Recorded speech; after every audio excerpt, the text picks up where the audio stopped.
Welcome to Think Governance, where we dive into critical questions in the boardroom and share insights on what makes a board more effective and impactful. Think Governance, empowering leadership, igniting change. So today I have the privilege of chatting to Cynthia Stimpel, who's a long-standing member of the IoDSA and a certified director, well known for her courage and integrity in exposing corruption. As the whistleblower at SAA, she played a pivotal role in uncovering wrongdoing, an act that led her to testimony at the Zondo Commission. So Cynthia has documented her experiences in her compelling book, which I have read. It's called Hijackers on Board. And currently she serves as a dedicated advocate for whistleblowers in her role as executive director at Whistleblower House. Cynthia, thank you for joining me. And today, of course, we'll be discussing your Walk for Whistleblowers, a very powerful initiative aimed at honoring those who've stood up for truth. So let's jump right in. Cynthia, what inspired you to undertake this Walk for Whistleblowers? Thank you, Parmi, and thank you for having this interview with me today. The idea first came to me in 2022 when we had started the Whistleblower House and we were seeking funding. And at that time, it was quite difficult for us to get any funding as the Whistleblower House. And I thought, well, what if I walked and showcased each of the whistleblower stories and perhaps raise funding in that manner, which I then took to the to our board of the Whistleblower House. They quite liked it and then said, obviously, write the proposal, write the motivation, etc., which I did towards 2023, and then 2024 the board approved it and dates were set for me to walk it. So talk to us a little bit about Whistleblower House. Tell us a little bit more about why it was established and what its aims are. So we saw a gap in the market. Many people have spoken out, and as you're fully aware of the State Capture Commission, which started in 2018 and completed their findings in 2022, there were many whistleblowers, both from the public sector as well as from the private sector. And many whistleblowers seem to have gone through the same plight. And I was one of those who had whistleblown against SAA, but also suffered that pathway and realized that I was alone on this journey. And after giving my testimony at the Zondo Commission, I felt that I wanted to work in this space and help whistleblowers. Simultaneously, people like Bianca Goodson, who was also a whistleblower through Trillion, and she met with Liesel Groenewald from the Ethics Institute and Ivan Pillay from the SARS, and they got together and decided that there is this gap in the market. How can they then help and support whistleblowers? And they started the organization called the Whistleblower House, and they are the founding members. They then invited firstly Ben to be the CEO, and then invited me to come and work in this space. So in this space, we've helped whistleblowers with 4 services. One is through the legal services we provide, through partnering with legal organizations. We provide counseling services, also partnering with clinical psychologists and normal counselors. And thirdly, we provide security services. And lastly, a financial stipend for those in financial need. Thanks. Sounds like a very obviously much needed initiative, right? And I feel like the word whistleblower is we hear it so often these days compared to many years back. I'm sure they existed then, but there just wasn't awareness of this concept. So in your view, for our members, tell us what you define as a whistleblower, and then perhaps some of the common misconceptions that people think or seem to have about whistleblowers. Indeed, the word whistleblower is perceived in such a negative manner that there are very derogatory terms set for the whistleblower. So in our country, especially in the apartheid years, the word impimpi was used most often for the person who informed on others. And so there you were, this impimpi, and others looked at it as the person who is tattletaling, the one who is stabbing you in the back, the one who is not wanting to be a team player. So it had all these derogatory connotations. In South Africa, the term was adopted after, obviously, South Africa having its own Protected Disclosures Act, and the word wasn't even used in the Disclosures Act, but it came from the States and the UK as a whistleblower, someone who's blown the whistle on an issue. And my understanding of the whistleblower term is just someone who's reported a wrongdoing in their workplace or their community, church, or the environment, and then they are being retaliated against because they spoke up for those truths. So very simplistic. There are obviously definitions by many universities, by many research organizations, but the most simplistic is when just somebody stands up and speaks the truth where they are, and then are retaliate for speaking this truth. Thanks. So I noticed during your walk, obviously I follow you on social media, you had dedicated each day to a whistleblower. That was quite intriguing for me. I was actually looking for the post each day to see who the dedication was. What was the significance for you of this gesture? So when I decided to walk, I first chose the 40 days more because 40 days is significant in the sense of, from a religious perspective, you do 40 days of fasting.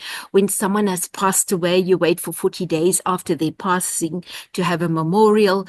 There was in the Bible, the Jews were 40 days in the desert. From a Christian perspective, Jesus was 40 years for the Jews and 40 days in the desert. And it also takes 40 days to form a very good habit. So I chose the significance of the 40 days, firstly, to walk each day and to showcase a whistleblower story, because I felt that way it would raise the awareness of whistleblowers. And so that was the first significance. The second was just being able to dedicate those kilometers to them.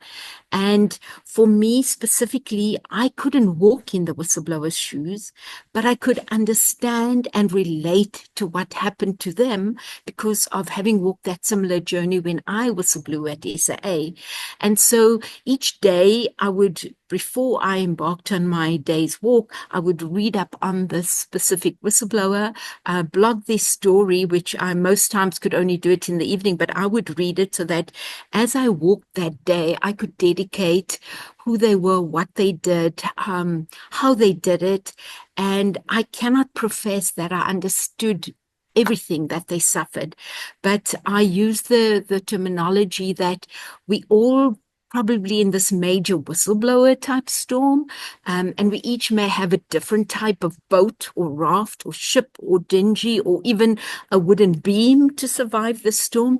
And some of us didn't survive it. Some of us struggled through the storm, and some of us did survive it, and some died in the storm.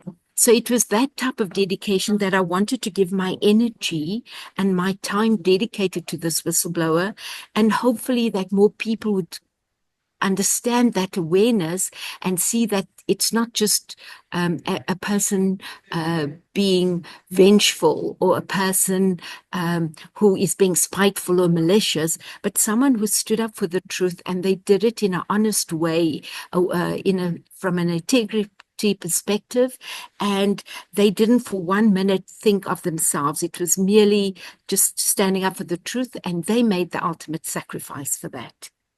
I mean, those are amazing stories. And I think just the fact that we're doing this interview, hopefully the message gets spread even wider.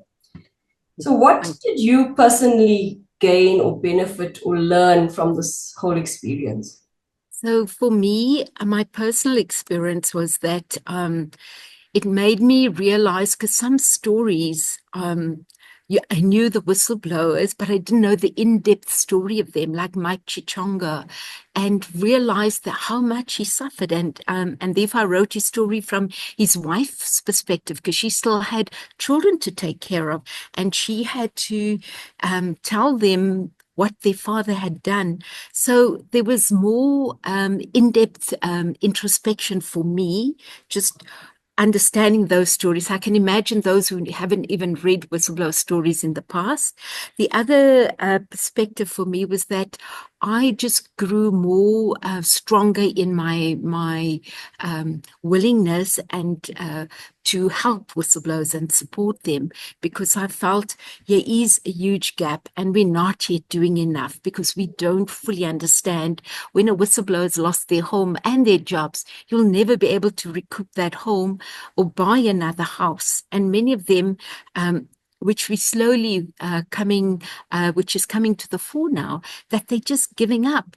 And so that was my lesson learned. On the positive side, I obviously became stronger in my walking daily. So with that strength that I gained, I decided that I will continue walking for whistleblowers over weekends in my own time, still to dedicate, because I too got a benefit from it. So you mentioned, some whistleblowers lost their lives, some are close to giving up. What advice would you give someone who's considering blowing the whistle right now? Thanks. That they should still speak their truth, that they should do it anonymously. So for those who have not yet blown the whistle, do it still, because you need to be part of the solution of our country to build an ethical society, but do it anonymously and do it through civil society like the Whistleblower House, OUTA, ACM, Corruption Watch. News 24 recently advertised that they have a secure drop. So if you go to that website and you just put your information there and you keep quiet in your organization, you keep your jobs. So you're still doing something for the greater good. And for those who have blown the whistle, don't go out on social media and criticize your organization, because you will get sued. And then it's harder for organizations like the Whistleblower House to try and save you, because we're then spending money on trying to withdraw the charges from them suing you and the litigations happening there, rather than the funds being spent on the litigation and making precedents in the Whistleblowing Protection Act for ourselves, for the country. So yes, I would also say, please don't draw attention to yourself. Once you've spoken out, keep quiet, and then do go to these organizations that can help you, especially from a counseling perspective, and give you the necessary support that you need, because you are brave when you stand up and are willing to speak up. Such valuable advice, because recently I see a lot of these sort of public spats on social media. So absolutely, yeah, very valuable advice. Thank you so much. You mentioned the Protected Disclosures Act earlier, and I think the jury is out on whether our current legal framework is really sufficient to protect whistleblowers. I mean, do you think the act is making a difference? And if not, what changes would you advocate for in our legal framework? Thank you for this important question, Parmi.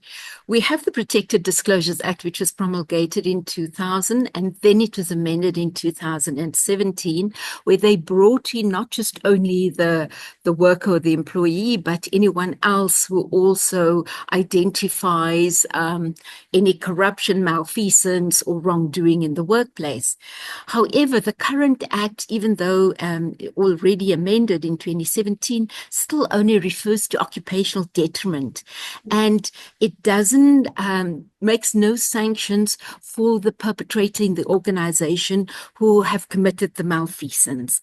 It does not cover for whistleblowers who are still losing their jobs. So this occupational detriment really does not work in any way.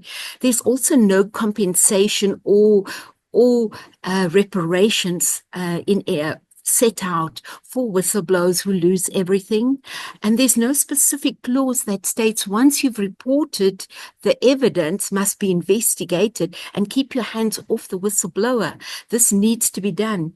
Yet as an informer, the police and the NPA and all those law enforcement organizations have where informers come and give them information, and they get paid for this information. Nothing happens to them in any way. Yet when the whistleblower speaks up in their organization or their churches or communities, they immediately retaliated. So yes, there was a discussion document done by the Department of Justice last year. Many organizations have responded. and have given a total review of what needs to be done.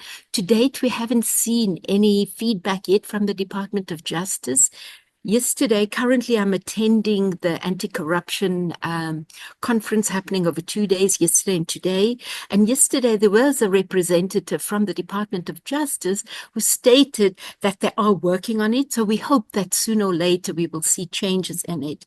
But my sense is that it needs to happen sooner.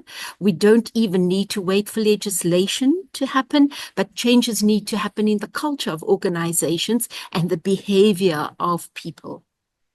So your sort of last comment leads me to the question I wanted to ask. I mean, it sounds like there's still a lot to be done. And on my mind is, how can the public and organizations better support this cause? So one of the things you've mentioned now is organizational culture. What are some of the other things that you think we could be doing?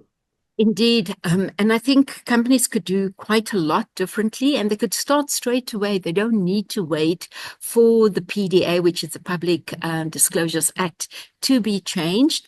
When a whistleblower comes to them through the internal hotline or their own internal whistleblowing policies and procedures that they have, they must investigate the matter and not the person, and that should become prevalent. They must also, once the perpetrator knows what's happening, they're going to challenge the whistleblower, and therefore the integrity is going to be at risk. And hence the reason is, take the matter, investigate it, make sure you get all the facts and the evidence, and then make an informed decision around that.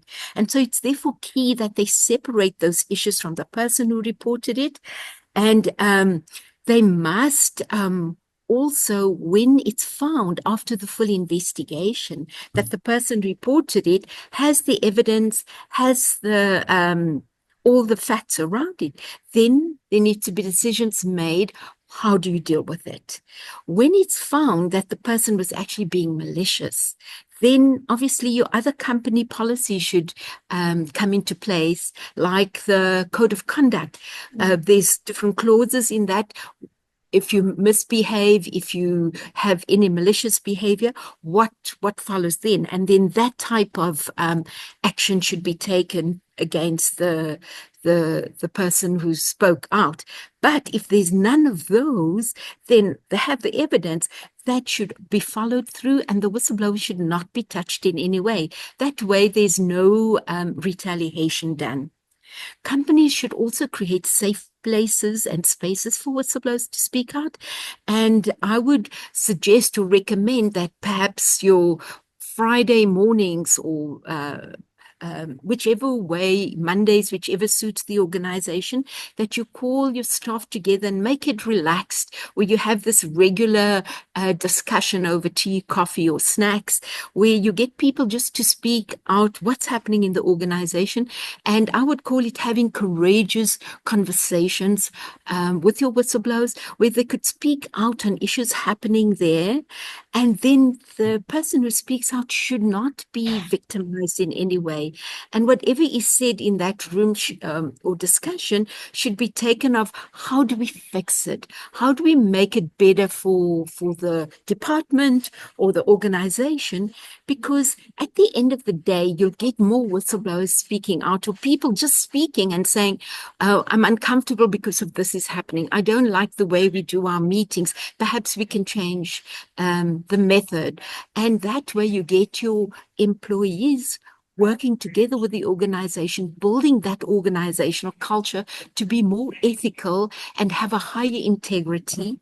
And also it would save the reputational risk of your organization when you start building those conversations together, that how can we start dealing with issues instead of sweeping them under the carpet, but creating this courageous conversations and speaking in a safe way, and in a way where the person feels, I am comfortable to speak up, that I'm not going to be victimized. So I would encourage that. Thank you. Such practical and useful takeaways there for companies. I really hope people listen. Cynthia, you're doing amazing work, and it's always such a pleasure to chat to you. I think, do you have any final words for us before we end off? I just want to say thank you firstly to IoDSA for inviting me on this. And I know that you have many directors who are members. If you can just pass this on to them, that they can build those courageous conversation meetings, whatever, they can give it some savvy name, whatever. But slowly you'll find people will become comfortable. They'll be able to speak out. You'll have less of the them and us. And if they can do that, they'll build the safe organization and the reputation can remain intact. It's really sad for me to read about organizations when a whistleblower has spoken out and realized that they've been victimized, when I know it was a good organization. And we need to start building that integrity and culture of speaking out in a safe way. And that way we'll find that we will probably have more productivity in our organization and build our economy together. Thank you. Thank you so much. Lovely chatting to you as always, and you take care. Thanks for listening to this episode. Subscribe and turn on notifications. Join the conversation on X, Facebook, LinkedIn, Instagram, and YouTube using #ThinkGovernancePodcast.